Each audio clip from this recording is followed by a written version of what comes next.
उधार नहीं madam, please. आप जान ले लो लेकिन उधार मत लो। वैसे भी आपके 30,000 रुपये बकाया है, वो क्लियर करो आप पहले। आप हम पर्स लेके तो घूम रहे हैं, देखना चाहती है कितना है, ये देखिए। इतना पैसा लेके घूम रहे हैं, उधार मांग मांग के सबने परेशान कर रखा है हमसे। अब हम कैसे आगे पेमेंट करें? मैडम जी नमस्कार।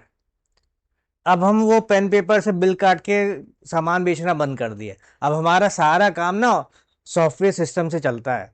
आप यहाँ पे हमारे स्टोर पे आएंगी, ऑर्डर करेंगी, तब भी हमारा पूरा बिल विल सब सॉफ्टवेयर से कटेगा। और इवन घर पे जाके अगर आप ऑर्डर करती हैं ना, सिर्फ 30 रुपये शिपिंग चार्ज लगेगा और हम आपके यहाँ घर पे डिलीवर करके आ जाएंगे। मैम सॉफ्टवेयर उधार ही नहीं समझता।